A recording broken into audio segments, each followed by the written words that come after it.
আসসালামু আলাইকুম বন্ধুরা, আজকে ঝুরি আলু অর্থাৎ ছোট আলুগুলো ভাজি করা হবে। আজকের ভিডিওটা হলো মানে ফুল ভিডিও পাবেন।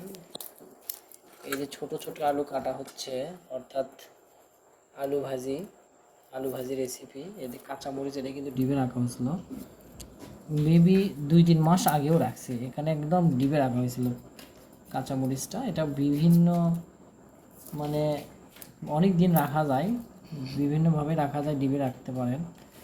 আর এই যে ঝুড়ি ভাজা হচ্ছে, আমরা এখন একটু পরে আমরা ভাজাভাজি করব। কাঁচামরিচ কাটা শেষ, সাথে আছে রসুন, একটু পরে পেঁয়াজ কাটা চলে আসবে, পেঁয়াজ কাটা চলতেছে ওখানে।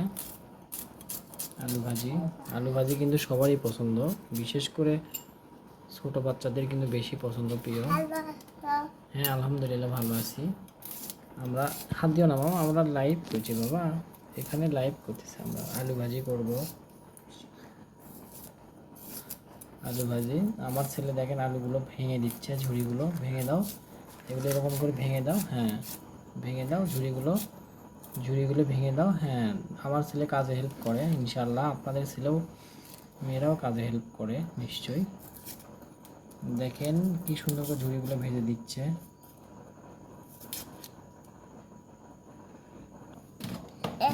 আমার ছেলে ভাঙতেছে, এগুলো ভেঙে দিচ্ছে, ভেঙে চুরমার করে দিচ্ছে সব কিছু। আলুগুলো ঝুড়িগুলো ভেজে দিচ্ছে, দেখেন ভেঙে দিচ্ছে ঝুড়িগুলো।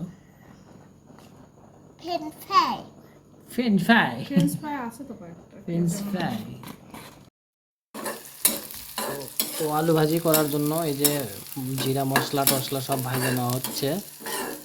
আপনি রসুন পেঁয়াজ কাঁচামরিচ ভেজে ভেজে নেওয়া হলো। এখন মশলা টশলা দেওয়া হবে, হলুদ দেওয়া হচ্ছে। হলুদ দেওয়ার পরে হলুদ শেষ আনতে হবে, সমস্যা নেই, আনবো আমরা।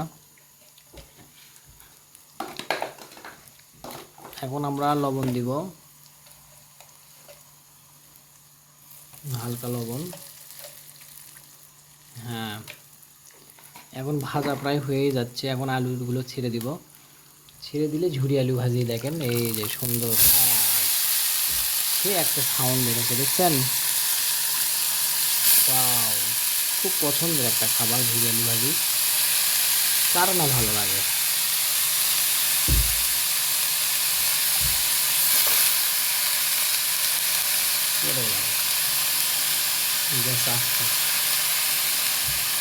তো সবগুলো আলু দেওয়া শেষ, এখন ওপর নিচ করে দিতে হবে। ওপর নিচ না করে দিলে লবণ ঝাল ঢুকতে দেরি হবে, অর্থাৎ ওপর নিচ করে দিয়ে একটু ঢেকে দিলেই একদম সহজ রান্না রেসিপি, একদম সহজ। আর যাদের বাসায় সবজি না থাকে তারা কিন্তু ঝুরি আলু ভাজি খাইতে পারেন, কারণ হচ্ছে আলু কিন্তু কম বেশি সবার বাসায় থাকে। অন্যান্য সবজি মনে করেন আপনার বাসায় নাই, তাই বলে রান্না কী দিয়ে করবেন এই টেনশনে আপনারা মারা যাবেন, এমন হওয়া যাবে না। একটু হালকা পানি দিতে হবে, কারণ পানি দিলে সিদ্ধটা তাড়াতাড়ি হবে, কারণ পানি না দিলে সিদ্ধ হতে অনেক টাইম লাগবে। তো এখন আমরা ঢেকে দিব 10-15 মিনিট, তারপরে কী হয়। তো ঢাকনাটা উঠানোর পরে মানে একবার লাড়ে দেওয়া হলো, কারণ লাড়ায় না দিলে বোঝা যাচ্ছে না, কারণ নিচের পানি কিন্তু শুকায় গেছে। আর আলু মনে হয় সিদ্ধ হয়ে গেছে, দেখেন ওই যে সুরলি দিয়ে একটু নাড়া দিলে বোঝা যাচ্ছে আলু সিদ্ধ হয়ে গেছে। একটু ঘ্রাণ আসতেছে, আর এই আলু ভাজতে একটু সময় সাপেক্ষ ব্যাপার, সিদ্ধ হবে।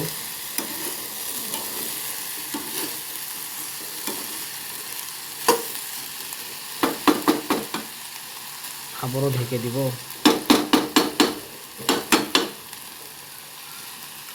একটু ঢেকে দিলাম, অল্প আঁচ দিলাম, কারণ অল্প আঁচ না দিলে হবে না, অল্প আঁচে দিয়ে দিলাম।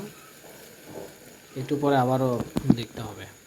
বন্ধুরা, আমি নামাজে গেছিলাম, এসে দেখি আমাদের আলু ভাজি ডিম ভাজি সব রেডি। তো এই হলো আজকে রাতের খাবার হবে। তো আসলে ভিডিওটা আমি ফুল ভাজা মানে আলু ভাজিটা দেখাতে পারিনি এই জন্যই, আমি নামাজে গেছিলাম, আসার পরে দেখি আমার খাবার রেডি।